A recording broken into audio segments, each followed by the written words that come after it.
Assalamualaikum teman-teman, saya Randy Adha, Sekilas IT. Jadi video kali ini tuh ya lanjutan dari rakitan PC full AMD yang kemarin 10 jutaan gitu ya. Kan PC-nya tuh mau dipakai ngedit, live streaming, main game, dan sekarang mau nambah monitornya gitu ya. Kemarin tuh sempat bingung juga ya cari-cari monitor gitu yang budget 2 jutaan, yang penting 144 Hz gitu ya, terus 27 inch 1080p gitu ya untuk si resolusinya. Akhirnya nemulah si monitor ini. Ini adalah ASRock PG27FF T1B. Dan kemarin juga sempat nyari-nyari juga ada Core i27E6CA, terus ada LG 27GQ50F gitu kan. Budgetnya tuh sekitar di 2 jutaan. Tapi ternyata setelah melihat speknya, ngebandingin sana sini gitu ya, wah, ini lebih menarik ya teman-teman. Ih, keren banget. Jadinya tuh nantinya pas sama PC yang kemarin udah dirakit dengan spek atau fitur yang dihadirkan pada si monitor ini. Kita lihat dulu sebelum unboxing ya teman-teman. Kita lihat dulu spek di websitenya si ASRock. Nah, untuk highlightnya di sini tuh memang yang pertama kali ditulis adalah 27 inch Full HD dengan panelnya tuh IPS. Ya cocok banget nantinya ya. Dia tuh kan mau ngedit. Ya panelnya IPS, warnanya supaya lebih bagus gitu ya. Terus 180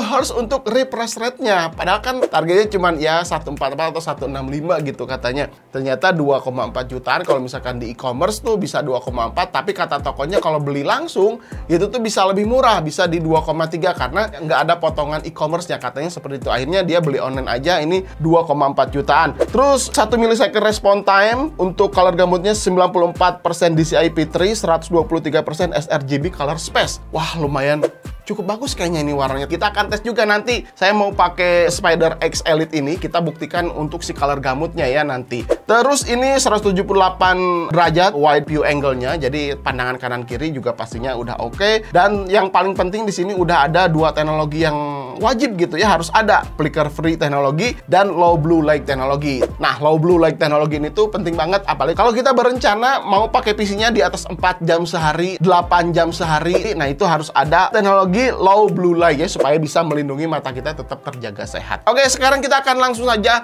bongkar ya, kita lihat ada apa di dalamnya. Di dalam paket boxnya kita akan mendapatkan penyangga yang berbentuk kotak. Semuanya ini tuh berbahan plastik. Ada rubber-rubbernya ya di sisi kanan kirinya, lumayan untuk bisa menahan licin. Tapi plastiknya udah sih nggak terlalu kokoh-kokoh amat ya, biasa aja. Lalu ada kaki penyangga, bahannya plastik, tapi untungnya ada metal untuk penguncinya ya. Ya ini udah oke lah ya, supaya nggak patah. Kalau misalkan full plastik nanti patah kan berabe ya. Tapi ukurannya kayaknya ini agak pendek banget ya. Nanti kita akan langsung coba pasang. Terus kita juga dapat satu kabel HDMI, satu kabel DisplayPort, kabel power, dan buku manual. Cara pasangnya ini nggak usah pakai obeng ya teman-teman, tinggal di slot simple aja gitu, plek gitu ya. Kalau kalian bingung bisa baca lagi di buku manualnya. Dan ini dia penampakan monitornya. Nah teman-teman, ini dia si monitornya. Cakep banget ya warnanya. Oh, mantap banget. Cuman yang di sini saya notice nih dari tingginya ya teman-teman. Dia tuh punya dimensi panjang 613 mm, lebarnya 430 mm. Dan untuk tingginya dari kaki sampai ke ujung penyangga 140 mm. Kalau dari batas meja ke ujung layar ini sekitar 60 mm.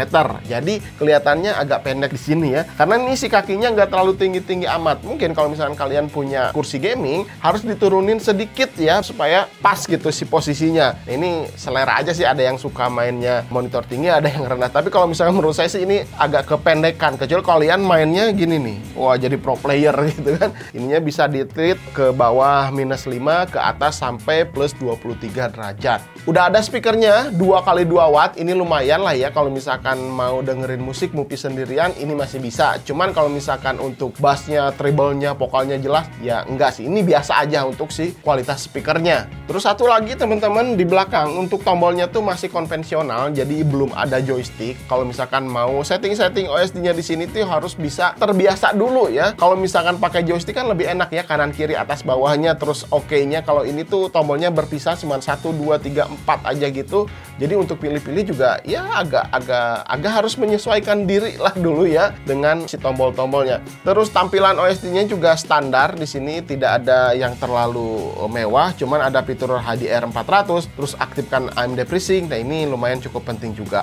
Tapi yang paling saya suka di sini adalah bezelnya, teman-teman. Tipis banget ya, kanan, kiri, atas, kecuali yang bawah. Memang ini untuk logo si Phantom Gaming-nya. Kelihatan, wah, tipis banget. Jadi kalau misalnya kalian punya dua monitor terus digabungin di sini, kemungkinan si bezelnya ini tuh nggak terlalu mengganggu ya. Ini udah kelihatan monitor gaming. Terus di belakangnya juga udah ada baut untuk pesa mounting ya, dan bodinya juga ya nggak terlalu tipis ya, agak melengkung, ada cekungan di belakangnya. Memang ini untuk menyimpan mesinnya, dan ada port di bawah, ada 2 HDMI, 1 kali DisplayPort, dan yang paling pojok ini ada untuk powernya. Oke, sekarang kita akan tes ya menggunakan Spider X Elite gimana kualitas si warnanya.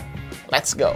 Setelah hasil analisis yang menggunakan alat Spider X ini, kita bisa lihat ya, analisis layar IPS ini tuh mendapatkan yang luar biasa hasilnya. 100% sRGB, 88% Adobe RGB, 95% P3. Ini hampir sesuai klaimnya. Gamanya 2.0, brightness-nya di 100% ini mendapatkan 375,9 nits ya. Kontrasnya kalian bisa lihat di sini 240:1. Ya memang standarnya untuk IPS ini tuh harus di 1000:1 Bu ya. Untuk mendekati 1000 tuh lebih bagus untuk si warnanya. Terus untuk putihnya ini mendekati 7500K ya, cukup baik warnanya. Akurasi putihnya tuh standarnya itu kan di 7500 Kelvin ya, semakin tinggi 7600, 8000 Kelvin gitu. Itu kan akan semakin kebiruan. Kalau misalkan kurang dari 7500 ya, itu tuh nanti warnanya akan kekuningan. Tapi di sini ya cukup bagus ya, apalagi ketika brightness-nya di 75%-an. Terus untuk hasil dari color uniformity brightness-nya 100 ya, terlihat warna yang paling nggak akurat itu ada di pojok kiri bawah. Angkanya bisa menyentuh 9,1, dan yang paling akurat ada di kanan 0,0. Ya intinya jalur sebelah kanan ini terlihat lebih baik lah dibandingkan sebelah kiri.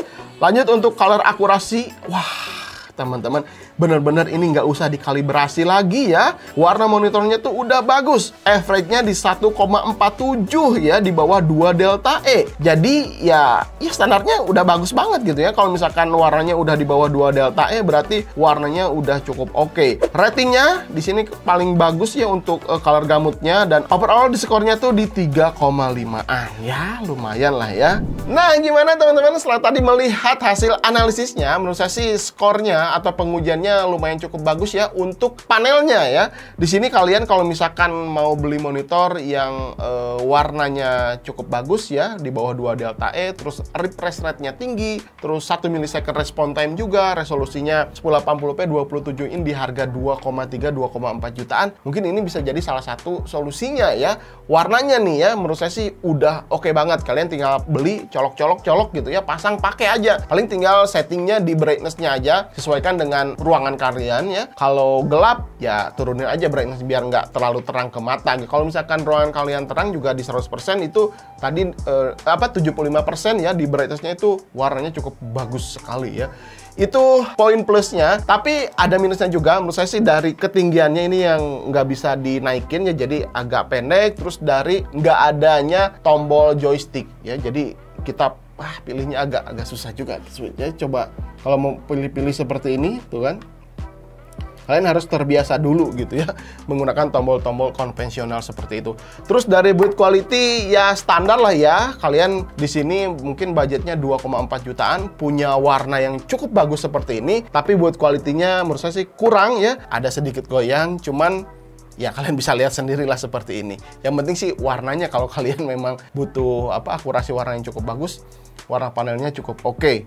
Terus gaming experience ketika saya main game di sini memang kerasa lebih smooth ya ketika main game di 160 Hz gitu ya, game-game si Apex Legends, terus PUBG gitu ya. Pergerakannya kerasa banget smooth. Kalau misalnya kalian teliti banget ya dengan blurring atau dengan screen tearing, ini tuh agak minim. Apalagi ketika diaktifkan si AMD FreeSync-nya. Wah, mantap banget. Ya, gitu aja. Gimana menurut kalian? Menurut saya sih dengan budget 2,3, apalagi kalau misalnya beli offline lebih murah ya, 2,3 jutaan, punya spek seperti ini udah paling mantap banget. Ini bisa jadi rekomendasinya.